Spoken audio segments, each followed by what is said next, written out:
Well, good Monday afternoon. There is the view outside our studios here on East Market Street. We got a blend of sun and clouds here this afternoon. Temperatures are pretty seasonable in comparison to where they were yesterday, but the humidity is up. And again, that's going to be the case here the next several days. So it'll feel more summer-like as opposed to what we dealt with last week with below average temperatures. And of course, we had comfortable humidity levels. Right now, 85 at the airport, 87 in the nation's capital. You get down toward Roanoke and portions of southwestern and south side of Virginia, temperatures are held down because of more clouds and some showers and some thunder showers. 69 is our current dew point. Numbers have increased since yesterday, and most of us will see dew point values at least in the low 70s taking us through the rest of this week. There's a look at the satellite radar combination over the last several hours. You can see showers and some weak thunder showers trying to move a little farther north, but it is running into some drier air because of high pressure that's still offshore, and that influenced our weather last week and throughout the weekend, but now it's drifting farther away.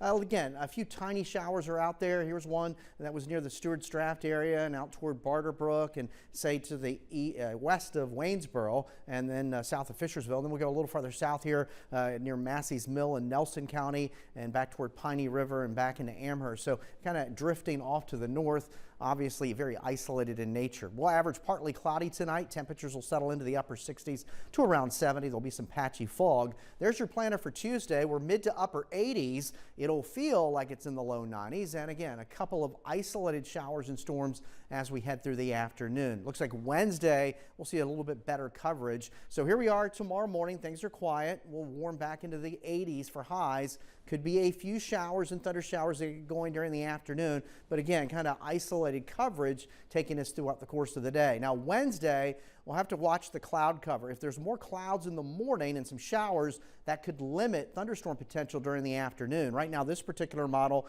shows more clouds here Wednesday morning and some showers around in the morning hours. And then the afternoon, there'll just be a few thunderstorms that may develop. So we'll watch that, but Wednesday stands the best chance for a little bit better coverage, but we'll hold on to shower and thunderstorm potential at least through the end of the week. The weekend could trend a little drier for us. Essentially, fronts really don't make it through. Another front we'll watch by next Monday. So again, things are pretty quiet here across our portion of the mid-Atlantic. More numerous showers and thunderstorms down across the Carolinas. On the backside of high pressure, which is now off to our east, you get the return flow out of the south and southeast. So this moisture source is trying to lift a little farther north with time, and so that's what we're dealing with over the next several days. Plus, we have a front that is well north and west of us up toward Wisconsin and still north and west of Chicago. Now, this is the Atlantic Basin. We're going to go well off to the east to see Tropical Storm Erin, which developed to a tropical storm today. Winds of 45 miles an hour. It is moving westward. It's being steered by a ridge of high pressure to its north. So over the next several days, it has plenty of opportunity to strengthen, which it will, and likely become the first hurricane of the Atlantic hurricane season. So by next week, by this weekend and next week, it'll be somewhere near the Bahamas. That little speck right there is the island of Bermuda. It is still too early to say, hey, we're all clear for the eastern seaboard.